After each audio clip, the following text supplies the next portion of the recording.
well, last time we just introduced them. Today, I wanted to prove, well, only sketch proof of a couple very basic facts about them, namely that home cochains, yes, give cochains and some theory that computes ordinary cohomology, and then also talk about the coboundary formula, which will be key. We'll use that quite a bit. So that's probably the more important of the two results. But and then next time I want to flesh out the theory a bit, talking about intersection and cup product, which is a strong motivation, and also maybe duality and some other aspects of the theory. And then hopefully I'll be satisfied and we can get back to then applying these to make characteristic classes. So we see here that what our objects are, and we really want to think often about just W included as a submanifold of M. That's where the intuition is, and in which case, you don't have the vector bundle E. Regardless, the key number is a codimension. If I've got W has dimension less than that of M by N, then when I pull this back,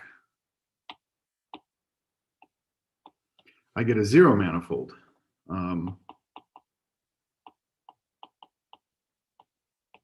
Assuming that this map, which we'll often call sigma, standard name for a chain, is transverse. And then we count it with signs. What we do for signs, this is something we could count the cardinality of the pullback without signs if we're just doing mod 2 theory for theory over the integers. What I'll want to do is consider the normal bundle here.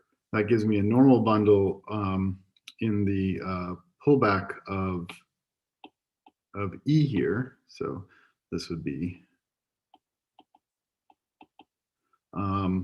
and then, but that's just delta N cross whatever the fiber dimension is. Let's call that fiber dimension M. And so then a co-orientation is going to be an orientation of this normal bundle. And I'll use that to give us signs. So, so what we want to do is sort of say that this is good enough. So we're giving up on a cochain. A singular cochain gives a value for every possible map sigma. And it's funny to think about when you work in cohomology. That is part of the data. There are some ways to it's very transcendental to associate numbers to every possible sigma that consistently give you then a cocycle. Even the cocycle of going around, winding number around the origin, the piano curve is in there somewhere, and there's the cocycle that gives you winding number. Depending on your representative, will have some choice of value on the piano curve. That's, I would claim, fairly immaterial. And what we want to do is be able to work at a cochain level for various reasons, and have sort of geometrically meaningful values, in which case we're showing that intersection or pullback is a geometrically meaningful way to do that. So what we're going to want to do is inside the chains on M, so all singular chains, the first thing we're going to do is think about only smooth chains. And inside those, well, I can, let me just say, so more generally, if S is a collection of manifolds, which is, say, closed under taking boundary. So even for a single W, if it has boundary, I'm going to consider W and its boundary on this list. And then these are the chains which are transverse to all of those.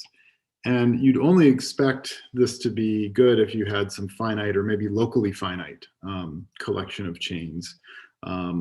Let's just think about it as finite for the moment. So the theorem that I'd like to sketch is that this, well, theorems are that these are both quasi-isomorphic. So the second one is classical, though I don't actually know a reference for it. So let me talk about the first one, and it'll give you an idea of how you can prove the second one. So what I want to do is sketch that there is a so there's a sketch. There's a chain homotopy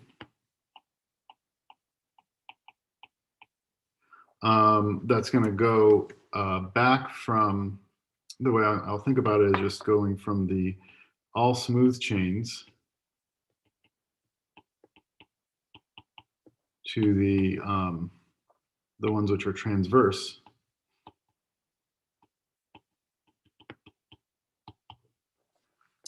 So there's some way to then retract back onto, so between then the identity and retraction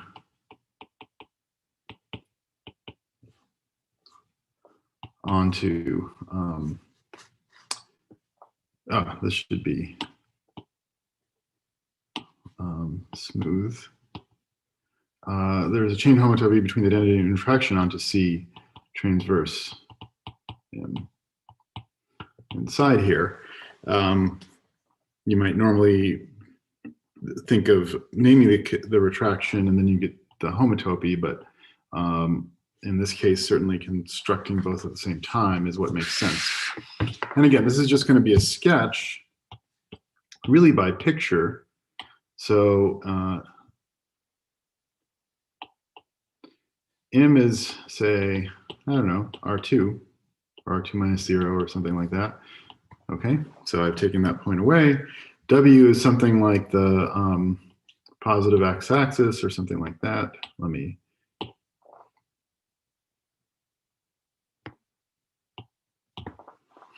And then we're gonna, you proceed one dimension at a time.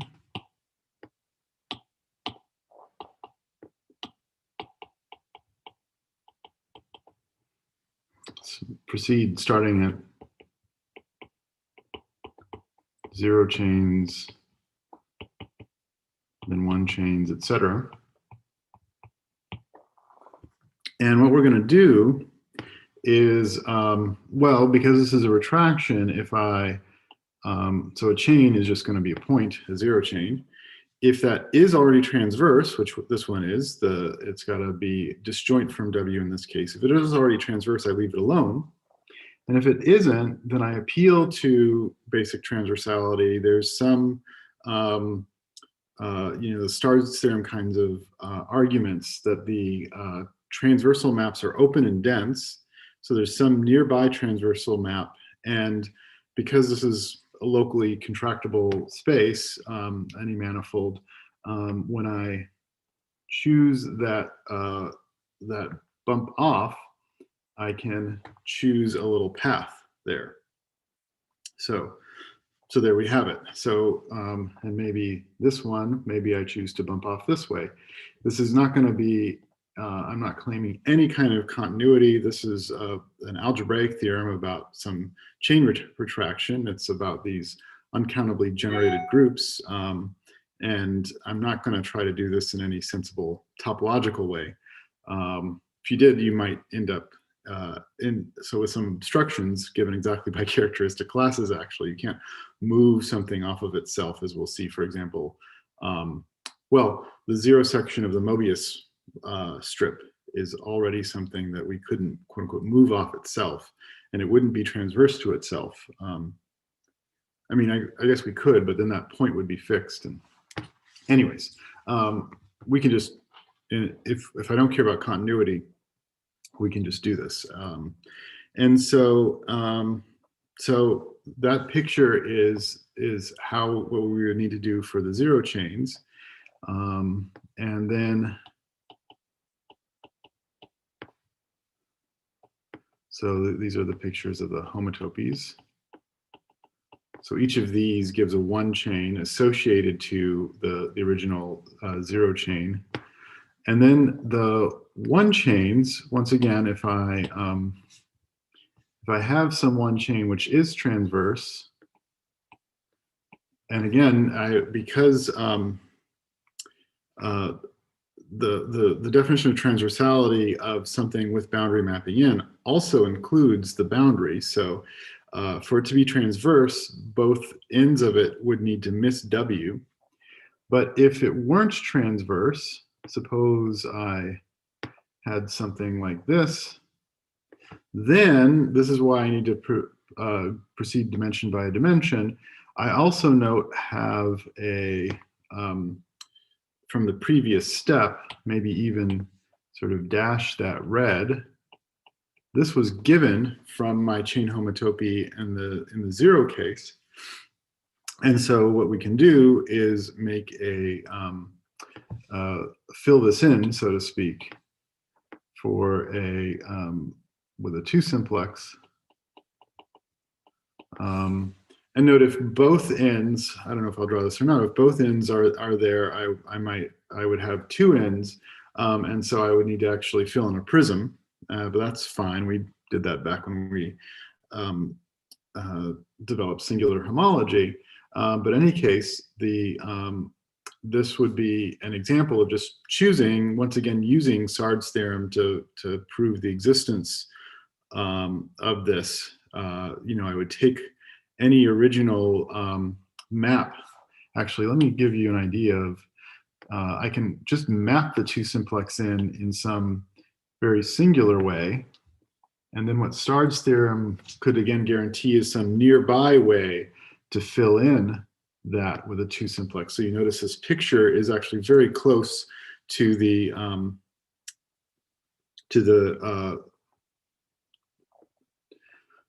those 2 faces there that were already established. Because again, that's it's reminiscent of the Kahn condition. There's facts that simplices can project onto their faces. More generally, let me go ahead and draw it. If suppose both ends were bad, and the middle can be bad too. So maybe I had both ends bad, and somewhere in the middle, I went along.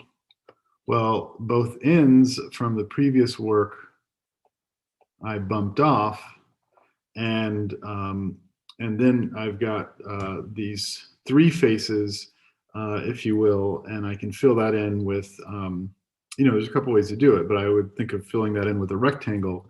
The map here would be harder to draw, but this rectangle mapping in would then be transverse on the last face, and that last face would be the image of that original thing under chain homotopy, where now both ends and the middle and everywhere I'm transverse to W.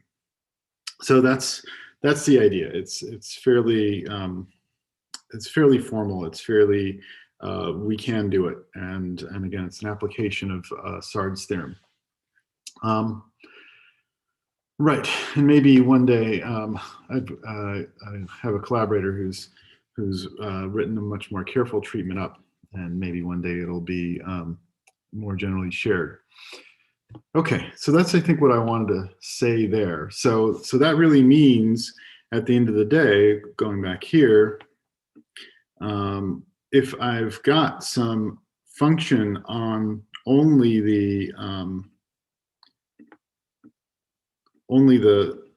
transverse cochains, and that's what a tome cochain does, well, because this is a quasi-isomorphism, and suppose then it is a cocycle, because this is a quasi-isomorphism, then that cocycle is going to actually correspond uniquely to a cocycle on all smooth and thus all singular cochains as well. Okay, what next?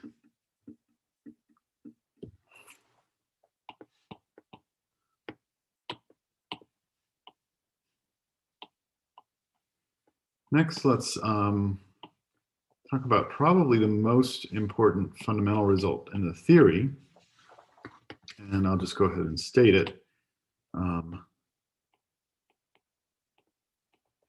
that the co-boundary, basically the singular co-boundary, because I'm just using the something like the ordinary singular chains, the co-boundary of tau w, if w has boundary, is basically tau of the boundary. So one of the first main corollaries is that if w has no boundary,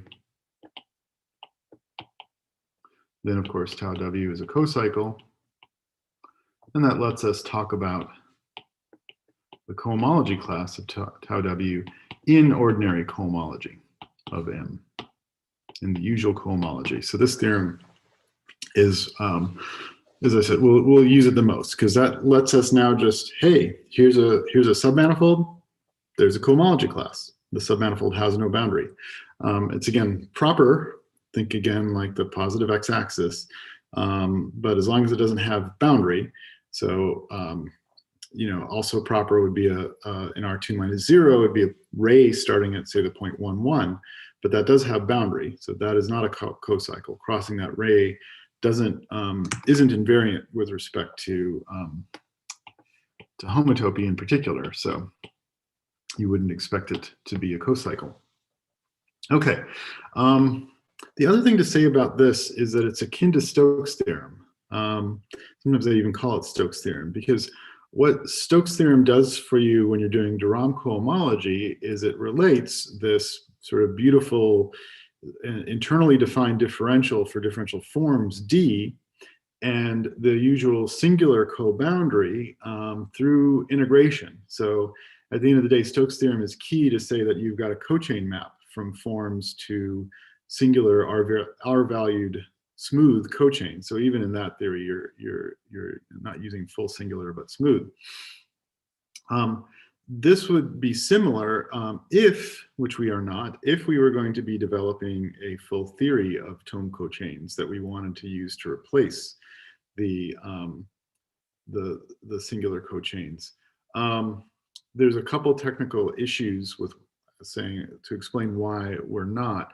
Let me first of all, though, just say the most naive thing you'd want to do is allow just all possible same manifolds with boundary. That's not naive. That's a perfectly good idea and a great potential definition. But you run into trouble then relating this to ordinary cohomology, because this main theorem that we just sketched a proof of would not be true if S were not just a finite or locally finite set, but it were all submanifolds, or all of these, more generally, all of these Quillen objects.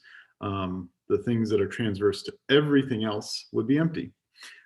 So it's a little bit, unfortunately, a little bit subtle to get the clean kind of comparison as in de Rham theory. And in fact, I'm writing something related to that kind of comparison result right now. Maybe and that's with Greg Friedman and Anibal Medina. And yeah, hopefully within a couple of weeks, we'll have a preprint on the archive about it, which would be very readable to those who would listen to this lecture. So let's first state a lemma. Now, I haven't talked too much about manifolds with corners. You do need manifolds with corners if you're going to do singular theory, because the simplex is a manifold with corners. And then, but those still have essentially the same orientation conventions for an induced orientation of the codimension 1 faces. So the lemma is that the orientation of a face of delta n through ordering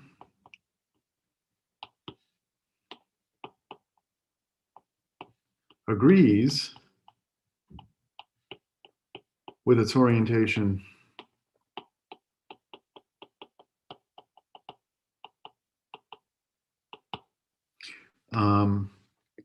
as being in the boundary, as let's see, yeah, as on the boundary for manifolds with corners. I'll talk about that standard convention in a moment. If and only if it occurs with a +1 in the simplicial boundary formula.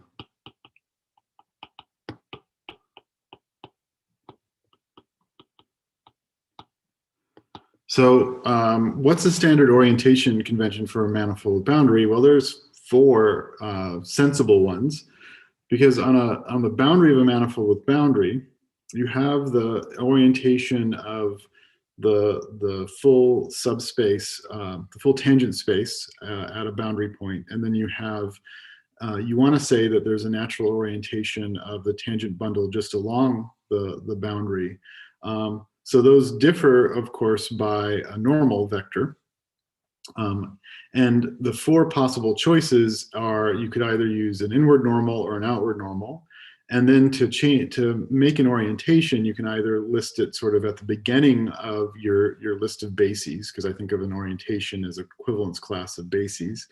You can list it either at the beginning or the end. I prefer, I think, to do outward and end. Sorry, I didn't check. But here's, and let's have this as an exercise to verify this lemma. And that includes, you have to choose one of these 4 conventions for induced orientation and then choose a different one if it doesn't work out. So exercise prove this. I will go ahead and quickly draw the first case to, well, second case, but anyways.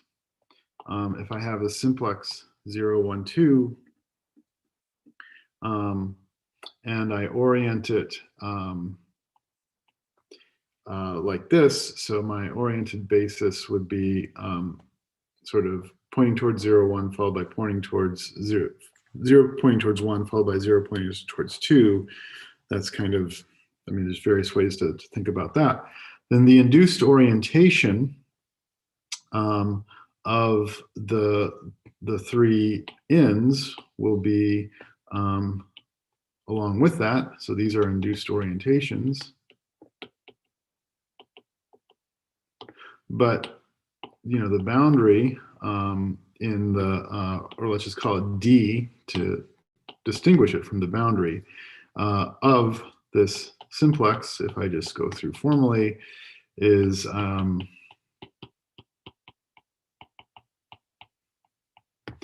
we see that, so in this formula here, I have 1, 2 with a plus, and then 0, 1 with a plus. And then 0, 2 comes with that orientation combinatorially, but I've got this minus sign because the green arrow and the red arrow on that face disagree. So that's what this lemma says. Again, so just in words, the combinatorial orientations of faces and the boundary orientations agree in the sense that some faces which are combinatorially oriented, quote unquote, incorrectly, occur with a minus sign on the boundary. And if you think about it, that's what it has to be, because the boundary of a boundary should be empty, and any combinatorial formula has to be consistent with that. So again, that's sort of my view of the world as seeing geometry as primary for driving some of these things. And now let me indicate the proof of that Stokes theorem, or whatever we want to say. Proof of, again, coboundary tau W is minus tau boundary W. Well, so by definition, to evaluate coboundary of tau W means to take tau W and evaluate it on, you know, D or boundary. By the previous lemma, I can just really think of it as boundary from the of a sigma mapping the n+1 simplex into M, right? So that's what coboundary of tau W does. So that means I've got this sigma around. I'm restricting it to the boundary and then looking at the preimage of W, but let's not restrict it to the boundary. So let's consider sigma inverse of W. So I'll just draw this in 2 dimensions. So on the boundary, the preimage is some collection of points. Again, they've got some pluses and minuses. But on W, again, we're assuming everything's transversal. On W, we would have we'd have a 1 manifold. Something like that. So this is a 1 manifold with boundary. It's really a 1 manifold, yeah, 1 manifold with corners. But no corners here because 1 manifolds can't have boundary. Sorry, can't have corners, they can only have boundary. You look through the standard thing in manifolds with corners when you look at the preimage of a thing with boundary. Inside something with boundary, the codimension 1 faces come in 2 pieces. You either have the preimage of boundary in your interior or a preimage of the interior on your boundary. And that's the case here. So this is going to be a submanifold with boundary, with where boundary has 2 types of points. You're either going to have sigma inverse boundary W. That's maybe I should use a color. So that's, say, in red.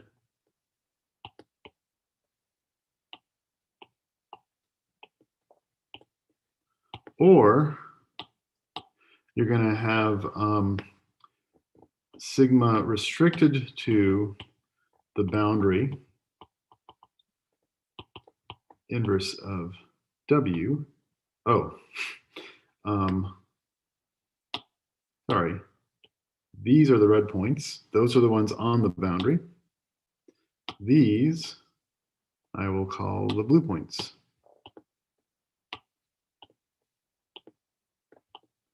And there you have it. And so, moreover, the things with manifolds with boundary come opposite oriented. So I haven't drawn in orientations here. I'll just make them in black, say, or maybe brown. So here, if that's a plus, that's got to be a minus. Plus, minus. If that's a plus, that's got to be a minus. So then what we see is that, oh, and there's one other case, by the way. I could also have something like this with 2 boundaries which are blue. But once again there, the convention is, well, if one's a plus, the other's a minus. And then what we see is that the plus minus pairs on interior or exterior alone cancel. And then I just really have a bijection between the pluses on the exterior and the minuses in the interior, and vice versa, the minuses on the exterior and the pluses on the interior. So when I add them all up, I'm going to agree exactly up to a sign. So they'll be additive inverses of one another. And that's what we wanted to show, because this, by definition, the count of these is the co-boundary of tau W, and the count of these is, once again, this this one is exactly tau boundary W, and this one exactly is co-boundary of tau W. Great. Right. That's the argument. You can maybe fill in some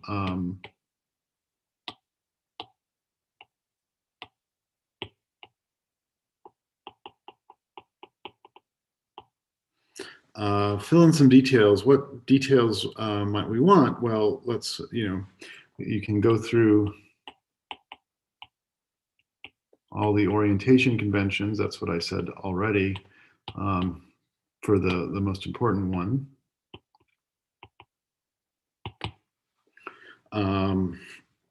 we can, I mean, once again, know that, well, we've set ourselves up so that everybody's transversal. Yeah, well, let me then give you some more fun exercises.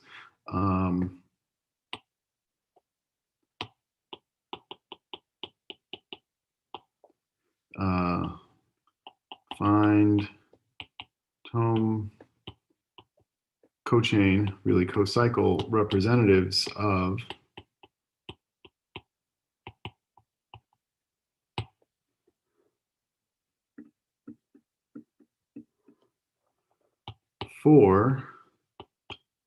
let's keep it relatively simple, but the cohomology of a surface.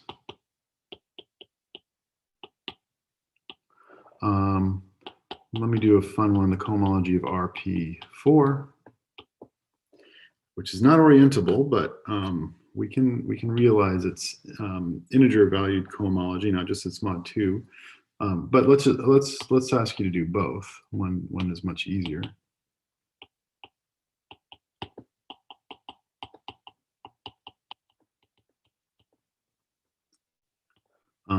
And let's also say the cohomology of